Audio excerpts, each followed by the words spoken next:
అందరికీ నమస్కారములు. మన ఛానల్ని ఫస్ట్ టైం వాచ్ చేస్తున్న వ్యూవర్స్ అందరూ కూడా స్పోర్ట్స్ రిలేటెడ్ అప్డేట్స్ కోసం తప్పకుండా మన ఛానల్ని సబ్స్క్రైబ్ బటన్ మీద క్లిక్ చేసి సబ్స్క్రైబ్ చేసుకోండి. ఎందుకంటే మన ఛానల్ని మీరు సబ్స్క్రైబ్ చేసుకుంటే మన ఛానల్లో వచ్చే స్పోర్ట్స్ అప్డేట్స్ కానీ ఇన్ఫర్మేషన్ కానీ మీకు త్వరగా వేగంగా వచ్చే అవకాశం అయితే ఉంది.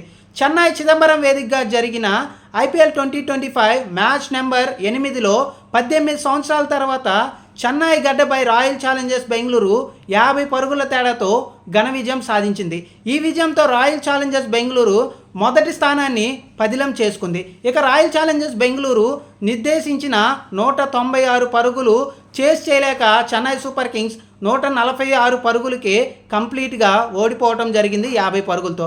ఇక ముఖ్యంగా రాయల్ ఛాలెంజర్స్ బెంగళూరు విషయానికి వస్తే ముందుగా బ్యాటింగ్ చేసిన RCB ఆటగాళ్ళు చాలా అద్భుతంగా ఈ మ్యాచ్లో రాణించారని చెప్పుకోవచ్చు. ముఖ్యంగా విరాట్ కోహ్లీతో పాటుగా సాల్ట్ ఇద్దరు కూడా అద్భుతమైన పర్ఫార్మెన్స్ ఇచ్చారు. ముఖ్యంగా సాల్ట్ 32 పరుగులతో తన స్టామినాని మరొకసారి చూపిస్తే కింగ్ కోహ్లీ మాత్రం 31 పరుగులతో ముఖ్యంగా చాలా ఆచితూచి ఇన్నింగ్స్ ఆడారు. ముఖ్యంగా పతిరానా వేసిన మొదటి బంతి ఏదైతే మెదడుకి తగిలిందో ఆ తర్వాత ముఖ్యంగా బౌండరీతో విరుచుకుపడి మరొకసారి కింగ్ అంటే ఏంటో మరొకసారి ప్రేక్షకులందరికీ తన అభిమానులందరికీ కూడా చూపించాడు. ఇక ఆ తర్వాత ముఖ్యంగా పతిధర్ అలాగే దేవదత్ పడిక్కల్ ఇద్దరు కూడా RCB జట్టుకి ఆదుకునే ప్రయత్నం చేశారు. మంచి మంచి షాట్స్తో RCB స్కోర్ బోర్డ్ని ఉరకలు పెట్టించారు. ముఖ్యంగా కెప్టెన్ పతిధర్ అయితే 51 పరుగులతో తన స్టామినాని తన కెప్టెన్సీని మరొకసారి రుజువు చేశాడని చెప్పుకోవచ్చు.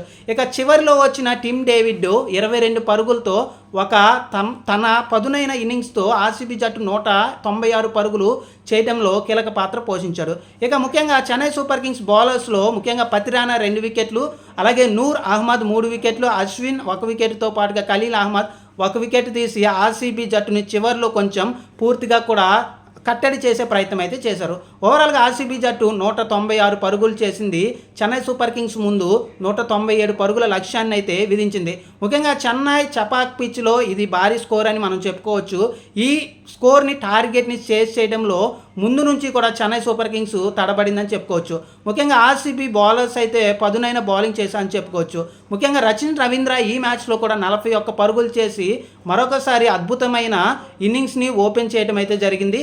ఆ తర్వాత మిగిలిన ప్లేయర్లు ఎవరు కూడా చెప్పుకోదగ్గ రన్స్ అయితే చేయలేదు. జడేజా అలాగే ధోని చివరిలో కొంచెం మంచి రన్స్ చేసినప్పటికీ మధ్యలో ఉన్న దూబే కానీ అలాగే గైక్వాడ్ కానీ త్రిపాఠి కానీ మిగిలిన వాళ్ళు ఎవరు కూడా అనుకున్న స్థాయిలో పర్ఫార్మెన్స్ ఇవ్వకపోవడంతో చెన్నై సూపర్ కింగ్స్ అయితే కుప్పకూలిపోయిందని మనం చెప్పుకోవచ్చు.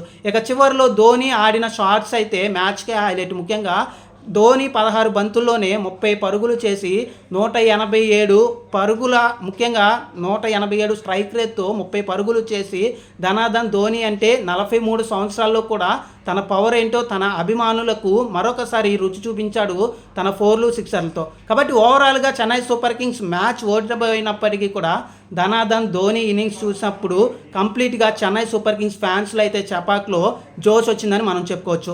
ఓవరాల్గా మ్యాచ్ చూసుకుంటే 50 పరుగుల తేడాతో చివరికి రాయల్ ఛాలెంజర్స్ బెంగళూరు ఘన విజయం సాధించి 2025 సంవత్సరంలో ఇప్పటి వరకు మనం చూసుకుంటే మ్యాచ్ నెంబర్ 8 తర్వాత RCB జట్టు మొదటి స్థానంలో అయితే కొనసాగుతుంది. కాబట్టి 18 సంవత్సరాల తర్వాత చెన్నై గడ్డపై చెన్నైని ఓరించి RCB ఒక సంచలనం సృష్టించిందని మనం చెప్పుకోవచ్చు.